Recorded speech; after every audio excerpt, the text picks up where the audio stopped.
Hello students, welcome to my channel mech class by Kaushik sir. So lecture number 12 है, unit 2 हम लोग cover कर रहे हैं।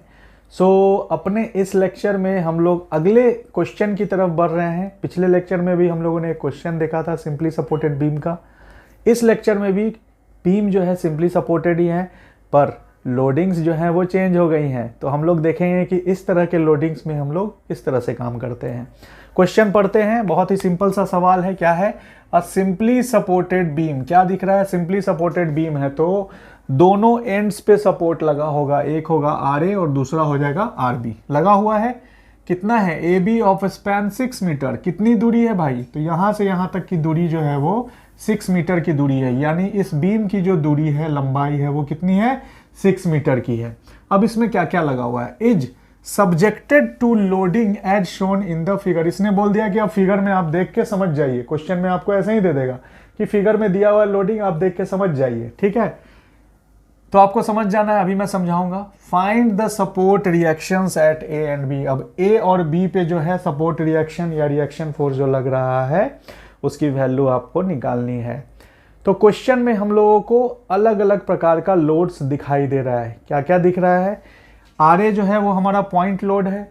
ठीक है, यहाँ 4 किलो न्यूटन का लोड दिख रहा है, यहाँ 4 किलो न्यूटन का लोड दिख रहा है। ये लोड्स तो समझ में आ रहा है। आर बी भी एक लोड है जो समझ में आ रहा है कि ये एक पॉइंट लोड है। पर समझ में क्या नहीं आ रहा है? तो दो लोड्स समझ नहीं आ रहे हैं। एक 2 किलो न्यूटन पर मीटर का लोड और एक 2 किलो न्यूटन पर मीटर का यहाँ पे लोड। दोनों लोड्स की जो सजावट है वो बिल्कुल डिफरेंट है। ठीक है, तो मेरे दोस्तों, मैंने आपको बताया था कि एक होता है यूडीएल, दूसरा होता है यूवीएल। तो यही दोनों लोड्स आपके यहाँ पे लगे हुए हैं। यूडीएल आपका यहाँ पे लगा हुआ है जो कि वैल्यू है कितना? 2 किलो न्यूटन पर मीटर का। और यूवीएल आपका यहाँ पे लगा हुआ है जिसकी वैल्यू भी 2 किलो न्यूटन पर मीटर की है। तो अब हम लोग जो है इसको चेंज करेंगे अपने पॉइंट लोड में। ठीक है, क्योंकि मैंने बताया था कि पॉइंट लोड में चेंज करना बहुत जरूरी है, तभी आप क्वेश्चन को सॉल्व कर पाएंगे। तो ऑलरेडी आपका आर ए और आर बी जो है पॉइंट लोड में ही है। 4 किलो न्यूटन पॉइंट लोड में है, पर आपका यूडीएल और यूवीएल जो है वो पॉइंट लोड में नहीं है। तो इस तरह के सवाल को बनाने के लिए हम लोग जो है यूवीएल और यूडीएल को बदलते हैं। तो सॉल्यूशन में क्या डालेंगे हम लोग? सबसे पहले डालेंगे फोर्स ऑफ यूडीएल। यूडीएल आपका कहाँ लग रहा है? यूनिफॉर्मली डिस्ट्रीब्यूटेड लोड बोलते हैं। ये यहाँ पे लग रहा है। इसको तोड़ने का तरीका क्या है कि जितने दूर तक ये बिछा हुआ है उतने डिस्टेंस से इसको मल्टीप्लाई कर देना। 2 किलो न्यूटन पर मीटर का जो यूडीएल है वो 1 मीटर तक बिछा हुआ है, तो इसका फोर्स क्या हो जाएगा? यूडीएल इंटू लेंथ, यानी 2 है आप यूडीएल का वैल्यू और लेंथ की वैल्यू कितनी है? 1। ये कितना हो जाएगा? 2 किलो न्यूटन का। एंड विल एक्ट एट, और कहां पे एक्ट करेगा? Mid point of CD. CD के बीचों बीच एक्ट करेगा। ठीक है, तो अगर आप इस चीज को नहीं भी लिखते हैं ना तो भी काम चल जाएगा। तो मैं यहां क्या कर रहा हूं, इस यूडीएल को जो है मैं मिटा करके और बीचों बीच जो है एक 2 किलो न्यूटन का फोर्स लगा दे रहा हूं। मैं छोटा सा दिखा दे रहा हूं। ये आपका बन गया 2 किलो न्यूटन का फोर्स, जो कि यूडीएल को चेंज करने के बाद बना है। और यहां से लेके यहां तक की दूरी है 0.5 मीटर और यहां से यहां तक की दूरी कितनी है? 0.5 मीटर, क्योंकि ये पूरा 1 मीटर में था। ये 0.5 और ये 0.5। ठीक है, अगला जो काम है वो है, यूडीएल का खत्म हो गया। अब काम है फोर्स ऑफ यूवीएल। यूवीएल जो है वो आपका एक ट्रायंगल के फॉर्म में है जिसको हम लोग बोलते हैं यूनिफॉर्मली वेरिंग लोड। अब इसके लोड को जो है पॉइंट लोड में बदलने के लिए हम लोग इस ट्रायंगल का एरिया ले लेते हैं। तो कितना होगा एरिया? 1/2 into base. बेस कितना दिया है? तो 3 मीटर का बेस है, इंटू हाइट। हाइट कितनी है? 2 किलो न्यूटन पर मीटर, यानी यूवीएल की जो वैल्यू है वही है। ये हो जाएगा एरिया, यहां से कट जाएगा, ये वैल्यू आ जाएगी 3 किलो न्यूटन की। अब इस यूवीएल के बदले जो है एक लोड लगेगा 3 किलो न्यूटन का। वो कहां पे लगेगा? विल एक्ट एट 2/3 डिस्टेंस, यानी कि जहां से स्टार्ट हो रहा है वहां से 2/3 दूरी। किसका? तो ये पूरे यूवीएल का। तो पूरे यूवीएल की दूरी कितनी है? 3 है, और 2/3 इसकी कितनी हो जाएगी? 2/3 गुने 3 यानी कि 2 मीटर फ्रॉम पॉइंट ई से जो है आपका 2 मीटर के दूरी पे लगेगा। तो हम यहां इसको मिटा करके, ठीक है, और सिर्फ एक पॉइंट लोड यहां पे बनाएंगे। आप ये काम जो है अपने कॉपी में अलग एक डायग्राम बना के बनाएंगे। सो यहाँ पे 2 मीटर लगभग यहाँ पे आएगा, तो मैं यहाँ बना देता हूँ, और इसकी वैल्यू कितनी होगी? तो 3 किलो न्यूटन की वैल्यू होगी। अब देखिए आपके सामने सारी चीजें स्पष्ट हो गई। और दूरी कितनी होगी भाई? तो यहाँ से यहाँ तक 2 मीटर दूरी होगा, और फिर 3 मीटर था तो ये हो जाएगा 1 मीटर का दूरी। ठीक है, अब ये पूरी तरह से आपका पॉइंट लोड्स में कन्वर्ट हो गया है। तो अब हम लोगों को क्या करना है? अब हम लोगों को सिर्फ और सिर्फ कंडीशंस ऑफ इक्विलिब्रियम की तरफ ध्यान देना है, जैसा मैंने पिछले क्वेश्चन में किया था। सो क्या करेंगे हम लोग? मैं यहाँ थोड़ा घेर देता हूँ। हम लोग यहाँ से करेंगे, सबसे पहला जो कंडीशन ऑफ इक्विलिब्रियम है वो है सिग्मा Fx0 चेक करेंगे, दूसरा है सिग्मा Fy0, और तीसरा है सिग्मा M0। अब इस जो फिगर है उसका फ्री बॉडी डायग्राम बना लेते हैं। सो फ्री बॉडी डायग्राम में क्या होगा? सिर्फ और सिर्फ फोर्स को दिखाएंगे। सो ये y एक्सिस हो गया, ये x एक्सिस हो गया। x पे कोई फोर्स दिख रहा है क्या? अब टोटल फोर्स पहले गिन लीजिए कितना हो गया। एक RA हो गया, एक RB हो गया, एक 3 हो गया, 3, ये 4, ये 5 और ये 6। टोटल कितने फोर्स हो गए? 6 फोर्स हो गए।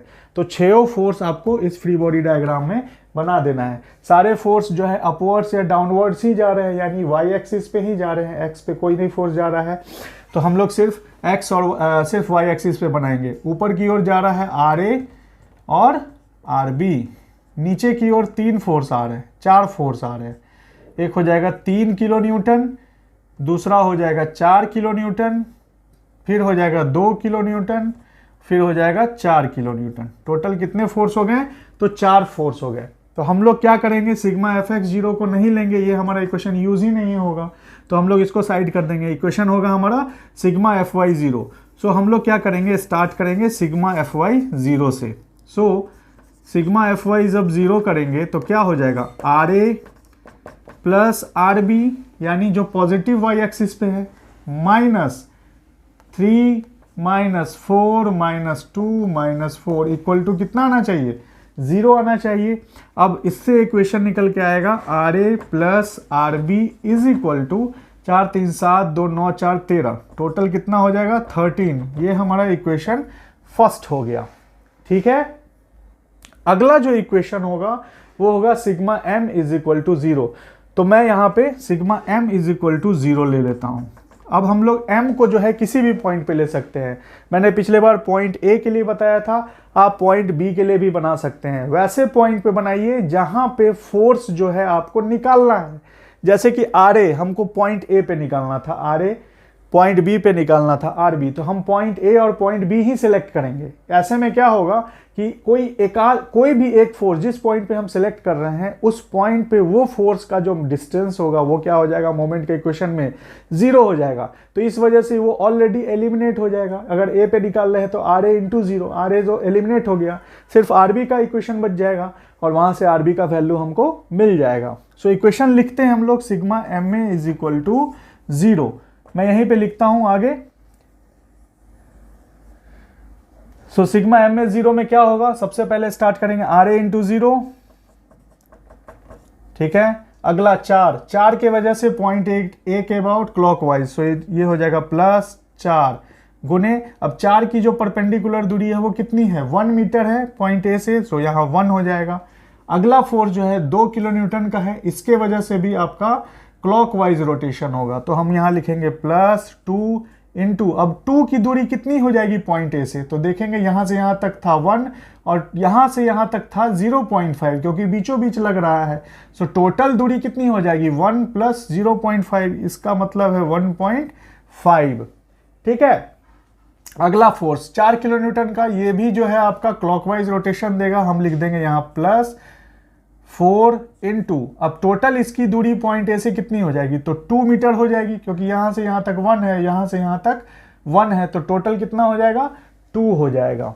ठीक है, अगला फोर्स 3 किलो न्यूटन का है। अब इसके वजह से भी जो ये बीम है ये क्लॉकवाइज रोटेशन देगा, तो हम यहाँ क्या लिख देंगे, +3 इंटू परपेंडिकुलर दूरी यहां से भाई, तो यहां से लेके यहां तक की दूरी कितनी हो जाएगी, 2 + 1 3 + 1 4 + 1 5, टोटल कितनी हो जाएगी, 5 मीटर। ठीक है, और अगला फोर्स आरबी है। सो आरबी के वजह से ये बीम जो है पॉइंट ए के अबाउट एंटी क्लॉकवाइज रोटेट करेगा। सो हम यहां लिखेंगे -RB, और आरबी की जो परपेंडिकुलर दूरी है पॉइंट ए से, ये दोनों एक दूसरे के छोर पे हैं, एकदम लास्ट पॉइंट पे, तो टोटल डिस्टेंस कितना था यहाँ पे, 2 1 3 4 5 6, टोटल कितना था 6। सो आरबी की दूरी कितनी हो जाएगी, 6, बराबर हम लोग लिखेंगे 0। इसको हम लोग जब सॉल्व करेंगे तो हमारा आरबी का वैल्यू आएगा, कितना आएगा, यहाँ तो ये 0 हो जाएगा, ये हो जाएगा 4 + 3 7, 1.5 × 2 कितना होगा, 3। सो 7 + 8 15, अब 15 30। सो आरबी बराबर जो हो जाएगा वो हो जाएगा 30/6, क्योंकि यहाँ 6 आरबी है, 6 वहाँ चला जाएगा। सो कितना आ जाएगा, ये 5 किलो न्यूटन। आरबी की वैल्यू कितनी आ जाएगी, 5 किलो न्यूटन। अब इस आरबी की वैल्यू को हम लोग इस इक्वेशन में डालेंगे।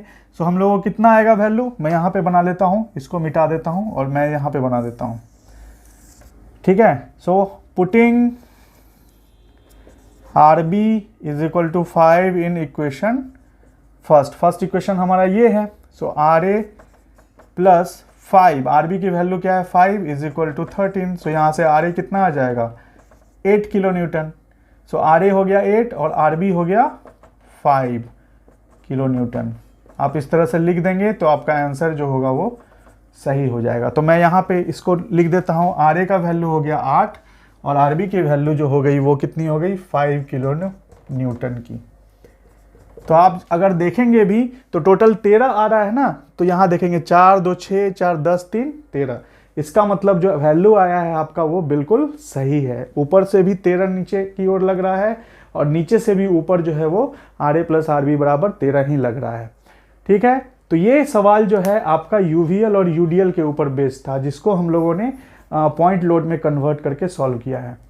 तो इस लेक्चर में हम लोग हर एक लेक्चर में हम लोग एक ही सवाल को लेके चलेंगे, ताकि आपको अच्छे से समझ में आए और टाइम दे सके। ठीक है, सो मिलते हैं हम लोग अगले क्लास में दूसरे क्वेश्चंस के साथ। तब तक के लिए अपना ध्यान रखिए, धन्यवाद।